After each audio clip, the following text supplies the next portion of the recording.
every story appears ordinary till you see the core side of it. And what you're looking for is the story behind the news. We bring it to you from Lagos, the commercial capital of Nigeria. Giving you all sides and political stories round the clock. Every detail from the start line to the final whistle. CoreTV News, expanding your view.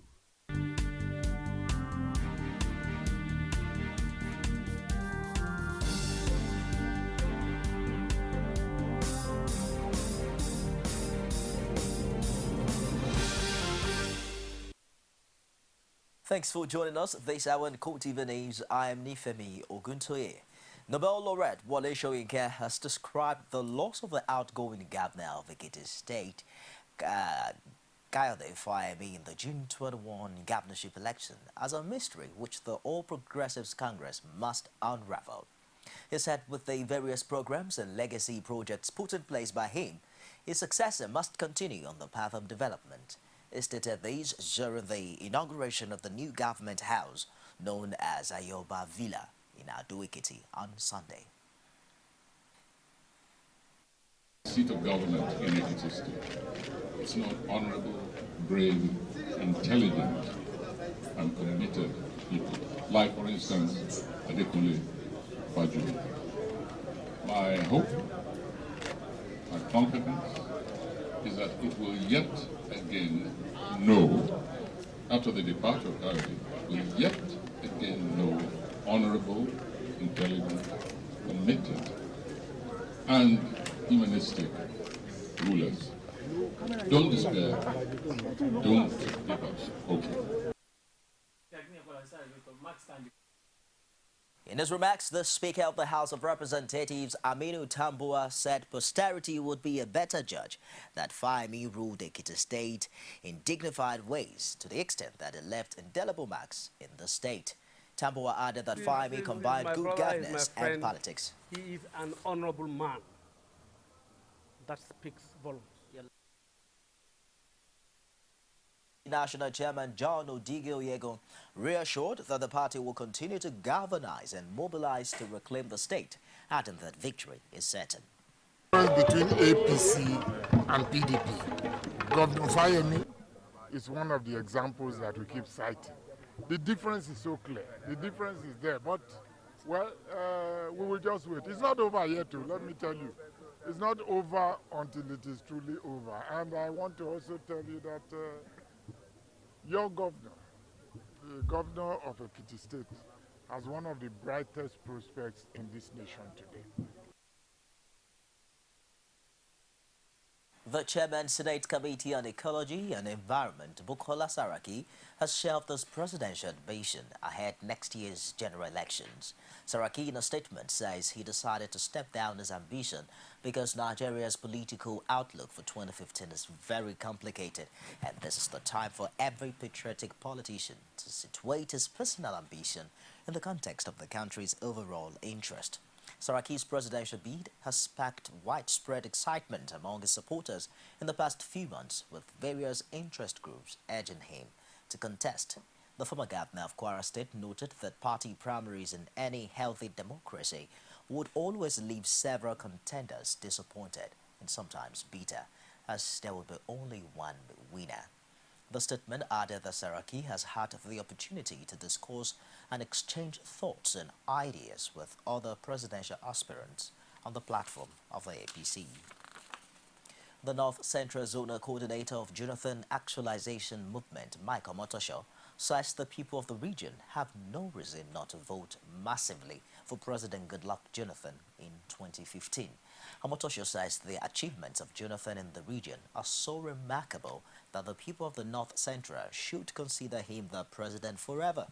He noted that the country was lucky to have the president leading at this critical period of national development and urged all Nigerians to make President Jonathan their choice again in 2015.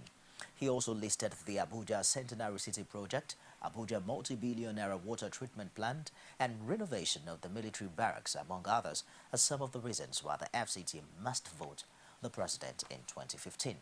Omotosho said for the people of Kogi State, the establishment of Federal University, Felele, Lokoja, the dualization of the 212-kilometer Lokoja-Abuja Road, Lokoja-Okenebini Road, and the Gerogu plant generating, among other projects, are enough reasons to vote Mr. President. The Minister of Information, Labaran Mako, on Sunday confirmed that he would quit the Federal Executive Council on October 20. He said this decision to cease to be a minister is to allow him pursue his ambition of becoming the governor of Nasarawa State, come 2015. He spoke during a Thanksgiving service he organized at St. Patrick's Catholic Parish, Akwanga.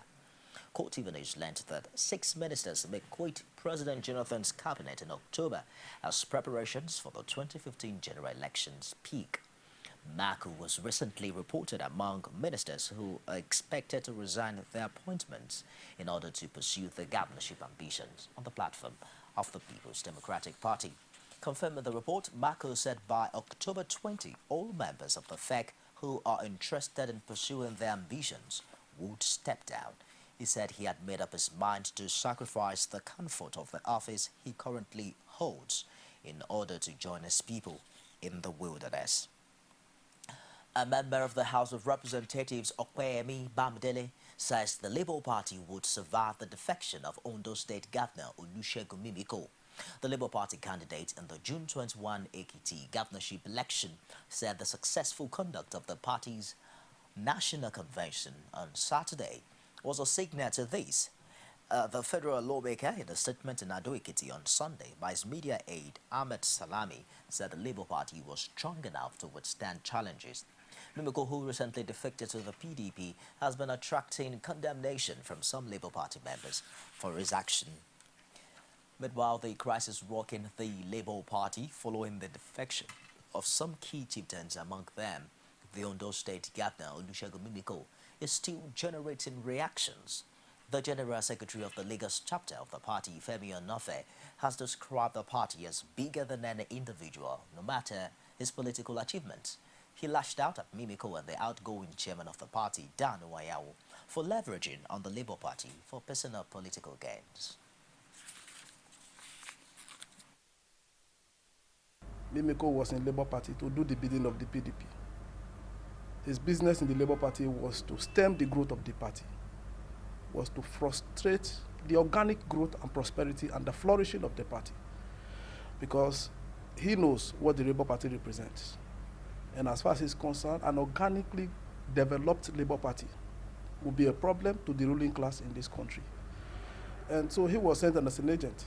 And unfortunately, our national chairman, outgoing national chairman, was not discerning enough to understand that the Labour Party was not founded for the aggrandizement of anybody, but was founded for the reason of principles, guiding principles which informed the establishment of the party by the thinkers who came together to see the need to give the ordinary people of this country an opportunity to express themselves politically, to give room for the ordinary man who may not have $1 million in the bank to be able to contest office.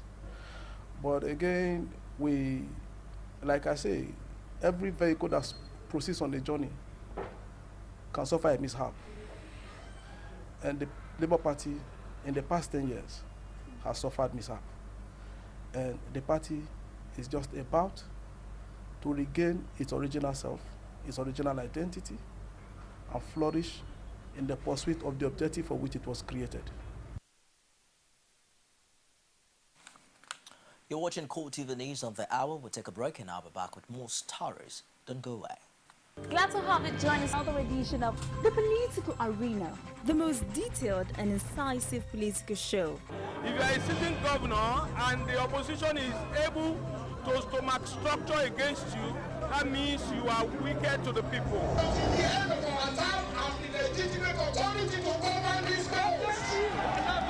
Give me 20 minutes to move or they will shoot me. He has no chance for survival. If he likes himself, this is the best time to get out before it perishes. The PDP as a ruling party has failed. So anybody who thinks that government will fold his hands and allow miscreants to take over the streets of our own state and cause havoc is deceiving himself. The good, bad, ugly, and beautiful sides of the Nigerian political system. Join me every Sunday at 9:15 p.m. on CoreTV News. For more on our news, you can join us on our social media platform. On Facebook, it's CoreTV News, facebook.com/CoreTV News, our Twitter handle at CoreTV News NG. Also get to watch previous editions of our program on YouTube. It's youtube.com/CoreTV, space and news. Moving on now, judiciary workers nationwide under the aegis of the Judiciary Staff Union of Nigeria, JUSN, have accused the Attorney General of the Federation and Minister of Justice, Mohammed Adoke, of being selective in implementing court judgments. They noted that Adoke was quick to demand the immediate implementation of the recent judgment on the governorship position of Adamawa State on September, but failed to do same for the ruling of the same court, which granted financial autonomy to the judiciary since January 13, 2014. Incidentally, both judgments were delivered by Justice Adeniyi Ademola of the Federal High Court in Abuja. President of JUSN, Marwan Adamu, said in a statement in reaction to the letter written by Adoke, directing immediate swearing-in of the former Deputy Governor of Adamawa State, Balangilare, as the substantive governor in line with the judgment. Adamu, who commended Adoke for taking such step at ensuring the enforcement of the court judgment in Adamawa case, stated that the Minister of Justice, as the nation's chief law officer, seemed to have woken up to his constitutional duties. The JUSN leader therefore urged Adoke to immediately replicate the same gesture in assuring that the judgment of the financial autonomy status of the judiciary was immediately implemented. The Nigerian Bar Association has pleaded for the release of its immediate past president, Okewale, who was said to have been abducted in Port Harcourt on Saturday. In a statement by the president of the NMA, Augustine Alege, on Sunday, the association also called on the federal government to be committed to its constitutional responsibility of protecting the lives of Nigerians. The statement described Wale as a man of peace who has not only contributed immensely to the enthronement of the rule of law and protection of human rights, but also to the development of the nation. The NBA calls on the federal government to step up efforts to fulfill its primary constitutional role of providing for the welfare and security of all Nigerians. Gunmen suspected to be sea pirates on Saturday attacked a passenger speedboat near Kibere Bio along the Ogbia-Nembe Brass waterway in Bayelsa State and took away 4 passengers, 2 women and 2 children. In addition, the hoodlums carted away valuable items worth thousands of naira, including the attacked boat. The incident occurred barely 48 hours after the state chairman of the Maritime Workers Union of Nigeria suspended its strike over insecurity on the state's waterways. The state government had prevailed on the union's leadership earlier to suspend the strike, describing it as ill-advised because of the numerous ongoing developmental and political activities which required marine transportation. It was learned that the boat was traveling from Ogbia to Okwama in Brass local government area when the gun-wielding hoodlums struck at about 3 p.m. on Saturday. The bandits were said to have also made away with the speedboat after forcing the driver and the passengers on board to disembark into the mangrove forest. When contacted, Public Relations Officer Bayelsa Police Command Alex Ahibe said he was not yet aware of the incident. The Brickbacker Girls Gropers began a week-long action to remind the world that the Chibok girls have not been rescued after 6 months of abduction. With so much emotions and banners bearing different inscriptions, the group says it will continue to sit out no matter how long it takes. Paul Samuel has more. It's almost 6 months since the abduction of over 200 schoolgirls. And since this group of Nigerians began their daily sit-outs, they are not prepared to stop until the girls are rescued. They are not happy with the lack of information on efforts to reunite the girls with their families. One after the other, they reeled out the names of some of the abducted girls. Hajara Isa is the youngest, I think, in this group. She's aged 15. Wazu Haman, Hawa Ntakai, Hawa Muta, Comfort Bonus. They are not also convinced that government is doing enough to rescue the girls. I only believe that there are successes when the media is taking to those towns they claim they have taken back from the insurgents. I do not believe in the spin that has been all over the media, because they say one thing and then contradict themselves the very next day. If those towns have been taken, take the media there.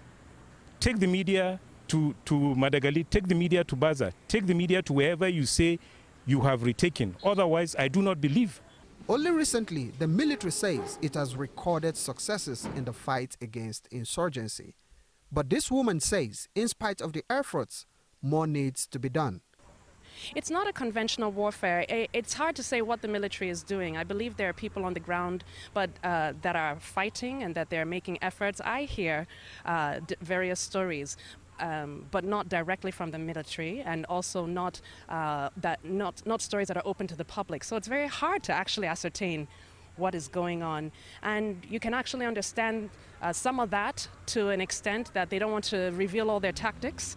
But when you sit here with the parents and the relations, and you see in other countries when mishaps happen, there's a briefing, there's an updating, maybe not a broadcast, but at least to the people who are waiting for their loved ones. It's hard to say what's happening, really, So I can't say they're doing enough.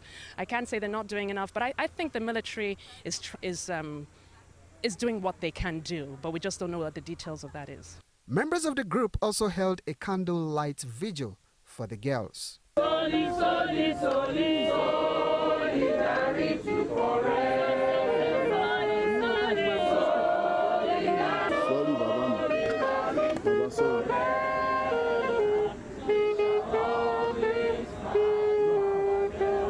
The leader of the group is concerned over the rescue mission. She also wants President Jonathan to mobilize the citizenry against the nation's common enemy. Do you think government is doing enough or has done enough within this period to bring these girls back? I don't think so. I don't think so.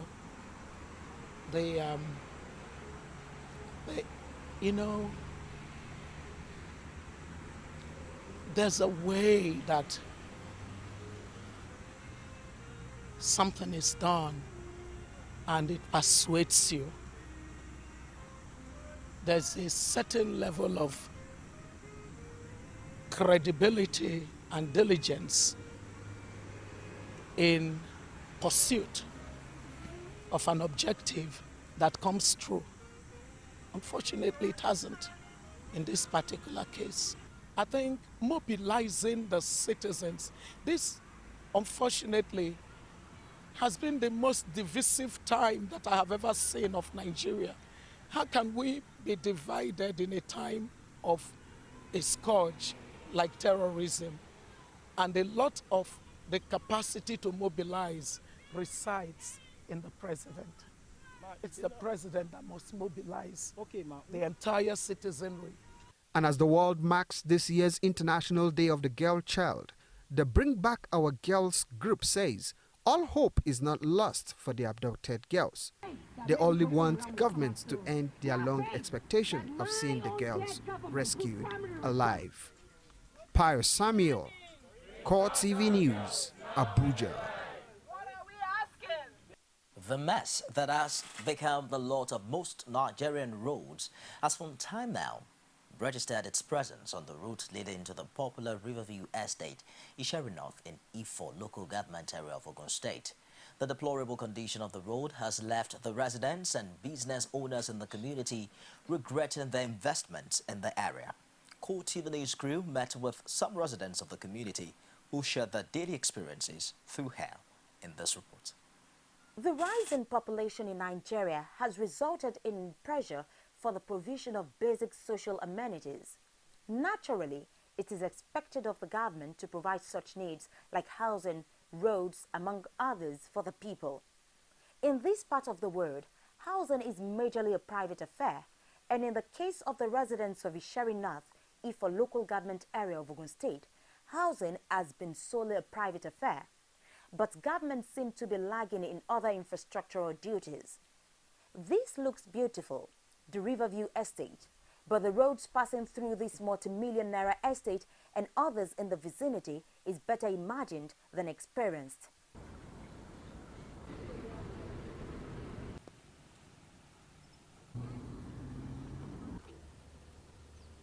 Although the roads from the estate leading all the way to the Ishari market was started during the Gbenga Daniel administration, the whole area, according to residents, has not experienced government presence since change in governance, as several efforts, according to them, to reach relevant authorities have proven abortive.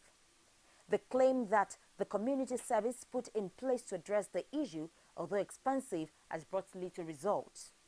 Oh, well, I'm one of the pioneer residents of this place. So this estate started 2006. So it's hell. You can see the cars. It's as if you've gone to swim in the mud. Well, it's not just the road. Everything you've seen here is the effort of the residents. Electricity, the road, even this year, we filled everything here. And brought in bulldozer, brought in grader, brought in compressor, but this is the issue. So we've written to government, as we know that Gbenga Daniel's regime started this place. So, and when we observed the quality of work they were doing, then in 2007 we wrote him and they said, look, this place is going to be a mess because of the quality of job, and since that time they just abandoned us. And when the new government came, we've written them, they've not acknowledged our... But why will anybody acquire land in such a challenging environment as the Ishari North? Abayomi Akinde, who is the chairman, Landlord Association, was quick to defend the residents. There is nobody who, will put his investment, his money, in a risky place. If we knew that there is a problem here, nobody would have invested here. This estate was sold to us, the land here was sold to us by the government of Ogun State. All of us got our certificate of occupancy. So if anybody is to be blamed, if there is any problem, I think the problem lies squarely on the shoulder of the government of Ogun State. Because we didn't go out of our way to, to buy land from these speculators or moneyless. We bought from the government. Government sold this land to us. We paid development levies to the government of Ogun State. They sold the land to us, gave us a approved building plan without even advising the residents that, look, this is the specification, you must raise your building to this particular height because there is a problem in this topography. They didn't do that. Any plan you submit to the Ministry of Physical Planning, provided you pay them, they are going to approve. Yes, development levy varies from house to house or from plot to plot, depending on the size of your plot. But the minimum development levy here is 1.2 million. There is an allegation that the government has distanced itself because it claims the area is water-plagued, whereas the government has also proposed an estate just opposite the Riverview estate. CoreTV News went on a trip to Abeokuta to get government's response after several calls and messages sent got no response from all quarters. CoreTV News, however, gathered that both the Commissioner and Permanent Secretary, Ministry of Works, were not on seat. The roads have not only been abandoned, the ones leading to the Ishari market have become workshops and parking lots for heavy-duty vehicles and faulty cars. Could this be a crisis of difference in the blueprints of different administrations? If the Amoso administration is not identifying with the former projects, despite its promise to rebuild, does this also mean these residents have not been responsible to the government in their taxes? Yes, like all this receipt that I have in my hand is the receipt that we used to pay trade permit and the local government trade fees every year. And also the tax, Ogun State tax revenues. Another election year is fast approaching. New campaigns, new promises. But the people of Ishari North are asking, where are the dividends of the past years? Ebulomo Adekunle, CoreTV News, Ogun. Wraps it this hour on CoreTV News. Join us again at the top of the hour for more stories. I am Nifemi Ogunsoye. Thanks for being there.